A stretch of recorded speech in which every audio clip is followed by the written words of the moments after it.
In 2003, a young doctor stepped into a hospital elevator. 2 seconds later, he was gone, and the strange part is, the elevator barely even moved.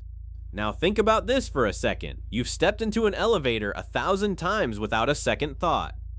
Most people watching this right now will step into one today. You'll press the button, you'll stare at your phone, and you won't feel even slightly afraid. But here's what nobody tells you. Elevators almost never fall. That part is a myth, built by movies.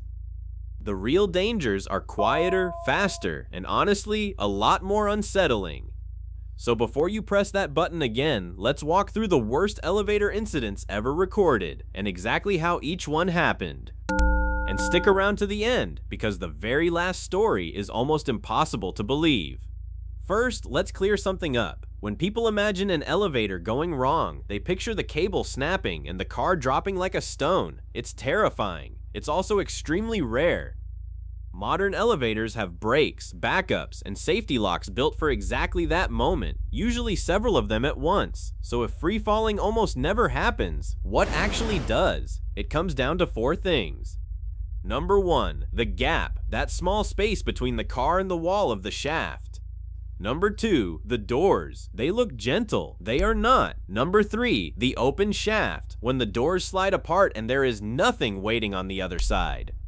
And number 4, the one that catches the most people of all, panic, getting trapped, and then trying to get yourself out. Keep those 4 in your head, because every single story you're about to hear comes down to one of them. Let's go back to that doctor.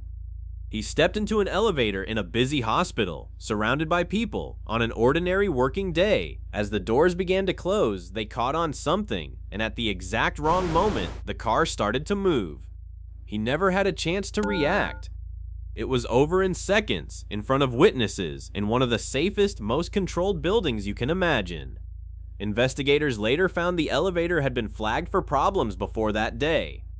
And the lesson here is brutally simple. A closing door is not an invitation to squeeze through. Be honest, you've done it. We all rush. We all stick out a hand or a foot to stop the doors from closing. That tiny everyday habit is far more dangerous than almost anyone realizes.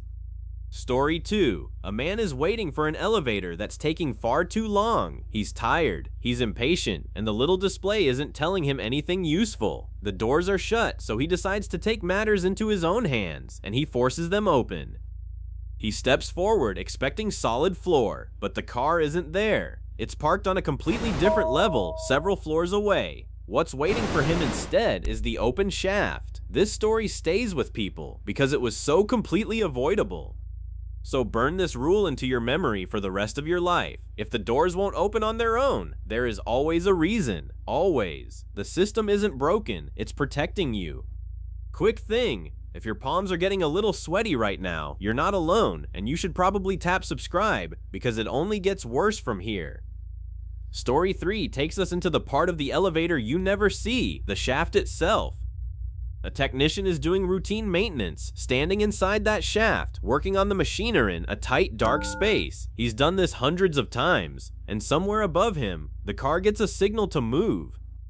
In a space that narrow, there is simply nowhere to go. These workers are trained for exactly this. They follow strict lockout steps every single time, designed so the car can't move while someone's inside. But on a bad day, with a rushed job or a skipped step, one missed signal is all it takes.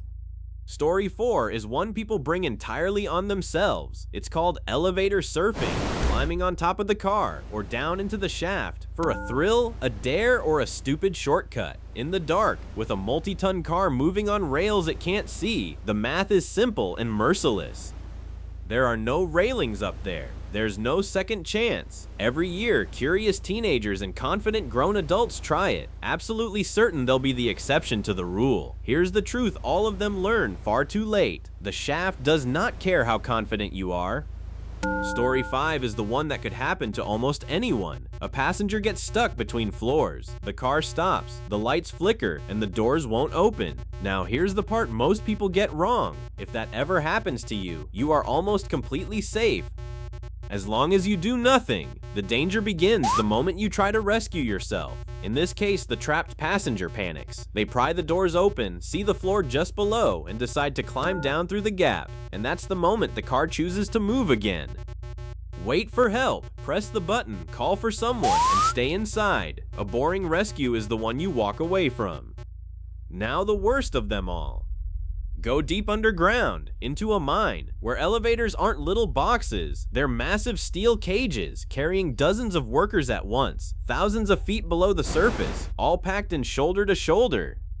In one of the most devastating incidents ever recorded, a heavy vehicle fell into the shaft from above and struck one of these cages on its way down. More than 100 workers were lost in a single moment. It remains one of the worst elevator-related tragedies in history, and a chilling reminder that the higher the stakes and the deeper you go, the smaller the room for error becomes. And finally, the one nobody saw coming, except this time it ends differently. Decades ago, an elevator operator was inside her car near the top of one of the tallest buildings in the world when an aircraft struck the building in heavy fog. The cables gave way, and her car dropped more than 70 floors, all the way to the very bottom. By every law of physics, that should have been the end of her story. It wasn't. A pocket of trapped air at the base of the shaft and a tangle of cables piling up beneath the car softened the fall just enough. She walked away and lived for decades afterward. To this day, it's recognized as the longest survived elevator fall ever recorded. So out of every story today, hold on to this one. Sometimes, against truly impossible odds, people make it. So the next time those doors slide open, take half a second, look before you step. Don't force the doors, and if you ever get stuck, just wait. It costs you nothing, and as you've just seen, that half second can be everything. If you made it all the way here, you'll love the video on screen right now, so go watch it next.